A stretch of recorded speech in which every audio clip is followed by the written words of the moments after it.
কোনো কোনো ক্ষেত্রে আমরা এটাও শিখেছি যে মানুষ আগে নাকি বানর ছিল, তারপরে আস্তে আস্তে বিবর্তনের মাধ্যমে মানুষ হয়েছে। বলেন নাউজুবিল্লাহ।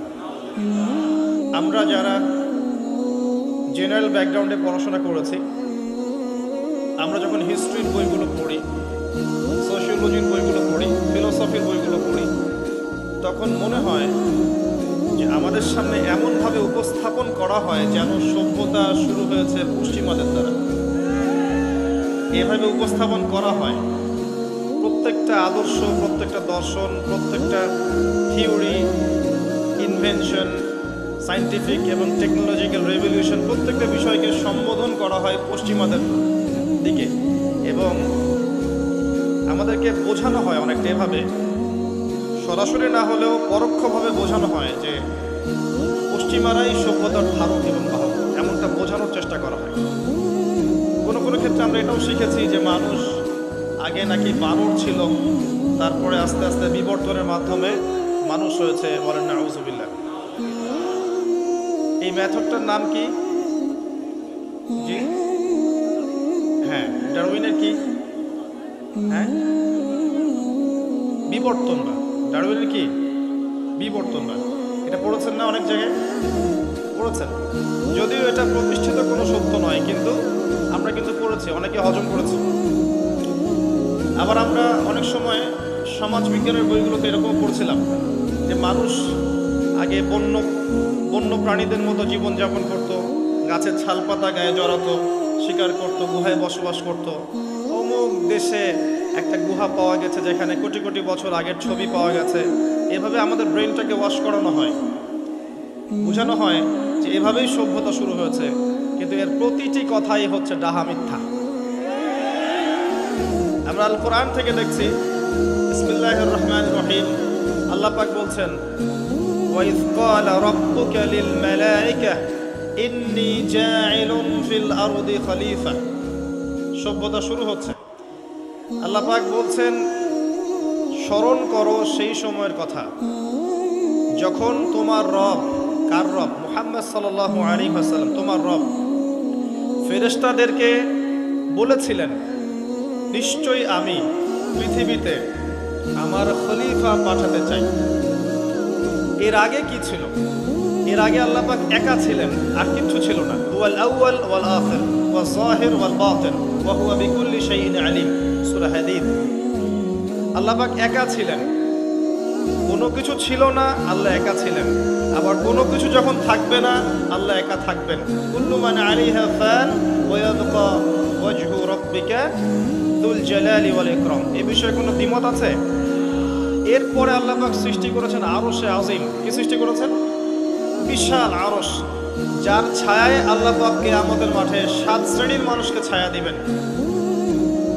7 শ্রেণী: 1, ন্যায়পরায়ণ বাদশা, যেটা এই বিশ্বে খুঁজে পাওয়াটা পূর্ণিমা চাঁদের মতো।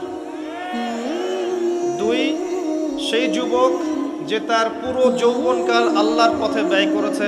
এটা সুযোগ আপনার সামনে আছে, আপনি লুফে নিতে পারেন, এই সুযোগটা আপনার সামনে আছে। 3, ওই ব্যক্তি যার কলব, অন্তর মসজিদের সাথে ঝুলন্ত থাকে, টিকটকের সাথে নয়, মসজিদের সাথে ঝুলন্ত থাকে। এখনকার যুব সমাজের অন্তর অনলাইনে ঝুলন্ত থাকে, দেখবেন। 4, ওই যেই দুই ব্যক্তি পরস্পরকে শুধুমাত্র আল্লাহর জন্য ভালোবাসে। এখানে বয়ফ্রেন্ড গার্লফ্রেন্ড সম্পর্ক বোঝানো হয়নি। এই দুনিয়ার স্বার্থে জর্জরিত ভালোবাসার বাইরেও ডিভাইন একটা ভালোবাসা আছে, সেটা হচ্ছে আল্লাহর জন্য ভালোবাসা। আর যখন আপনি কাউকে আল্লাহর জন্য ভালোবাসবেন, তখন আপনি কষ্ট পাবেন না ইনশাআল্লাহ। যখন আপনি ভালোবাসার মানুষের কাছে কিছু প্রত্যাশা করবেন, তখন আপনি কষ্ট পাবেন পদে পদে। আল্লাহর জন্য ভালোবাসেন মানুষকে, আপনি কষ্ট পাবেন না ইনশাআল্লাহ। 2 ব্যক্তি যারা পরস্পরকে আল্লাহর জন্য ভালোবাসে, আরও সে ছায়ায় ছায়া পাবে। 5, ওই যুবক যাকে কোনো সুন্দরী নারী আহ্বান করেছে জেনার জন্যে, কিন্তু সেই যুবক বলেছে আমি আল্লাহকে ভয় করি, যেটা এই জেনারেশনের মধ্যে খুঁজে পাওয়া দুষ্কর। বরং তারা উল্টা প্রত্যাশায় থাকে যে কখন কোনো মেয়ে আমাকে প্রপোজ করবে। তারা ইউসুফ নয় আলাইহিস সালাম। 6, ওই ব্যক্তি যার ডান হাত কি দান করছে বাম হাত খবর রাখে না। ডান হাত কি দান করছে বাম হাত খবর রাখে না। আমাদের মতো নয় যে অল্প কিছু দান করেই দানবীর টাইটেল লাগিয়ে মানুষের দুয়ারে দুয়ারে যাচ্ছে সাপোর্টের জন্য, এমন না। 7, ওই ব্যক্তি যে নীরবে নিভৃতে আল্লাহর কথা স্মরণ করে এবং আল্লাহর কথা স্মরণ করতে করতে তার চোখ দিয়ে অশ্রু প্রবাহিত হয়। এই 7 শ্রেণীর মানুষকে আল্লাহ রাব্বুল আলামিন তার ওই আরশের ছায়ায় কিয়ামতের মাঠে ছায়া দিবেন ইনশাআল্লাহ তাআলা। আমরা কি এই ছায়াটা পেতে চাই? অপশন আমাদের সামনে খোলা আছে। আমরা কিন্তু ওই যুবক হতে পারি, ওই 2 ব্যক্তি হতে পারি। ওই ব্যক্তি হতে পারি যে মসজিদের সাথে সম্পর্ক রাখে, গোপনে দান করতে পারি, রাতে নিভৃত আল্লাহর জন্য কাঁদতেও পারি না? সব সুযোগ আমাদের সামনে আছে। আল্লাহ চাইলে আপনি ন্যায়পরায়ণ বাদশাও হতে পারবেন ইনশাআল্লাহ, যদি আল্লাহ আপনার তাকদিরে লিখে রাখেন। এটাও সম্ভব।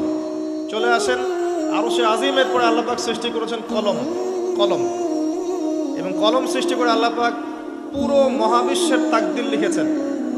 পৃথিবীর শেষ দিন পর্যন্ত কি হবে না হবে, খুঁটিনাটি বিষয়, এত খুঁটিনাটি যে আল্লাহ পাকের ওই লিখার বাইরে পৃথিবীতেও কোনো আযাব গজব আসে না। যা লেখা আছে ওটাই আসবে। পৃথিবীতে যা আসছে, যে আযাব, যে বিপদ, যে বালা মুসিবতগুলো আসছে আসমানি এবং জমিনের, এগুলোও আল্লাহর কাছে লেখা আছে।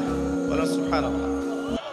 এমনকি এই পৃথিবীতে কতজন মানুষ এসেছে, চলে গেছে এবং আসবে, এই হিসেব আল্লাহর কাছে আছে।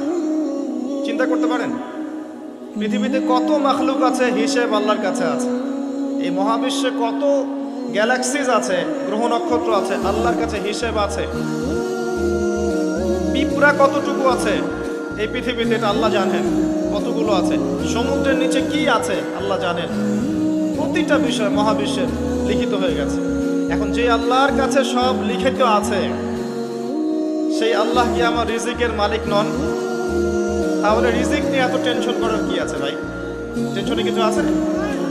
কার কাছে রিজিক?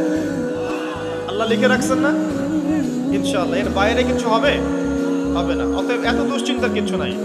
জীবনকে নিয়ে এত দুশ্চিন্তার কিছু নাই। জীবনটাকে কোরআন সুন্নাহর আলোকে এনজয় করেন।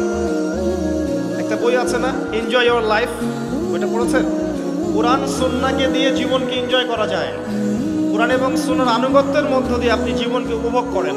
টেনশন করার দরকার নেই। মনে রাখবেন, আল্লাহ যদি আপনার সাথে থাকেন এবং আল্লাহ যদি আপনাকে কবুল করেন, পৃথিবীর কোনো শক্তি নাই আপনাকে টলাবে। পৃথিবীর কোনো শক্তি নাই, পৃথিবীর সমস্ত শক্তি একত্রিত হয়ে আপনার চুল বাঁকা করতে পারবে না, যদি আল্লাহ আপনার সাথে থাকে। আর যদি আল্লাহ আপনার সাথে না থাকে, আইওয়াস শোডাউন দিয়ে কোনো লাভ হবে না, কেউ আপনাকে বাঁচাতে পারবে না। অতএব আল্লাহকে আপন করে নেন, যার যার হক তাকে তাকে দেন, নিজের হক আল্লাহর কাছে চেয়ে নেন, ইনশাআল্লাহ আপনি সুখে থাকবেন। তাকদীর আল্লাহ পাক লিখে ফেলেছেন।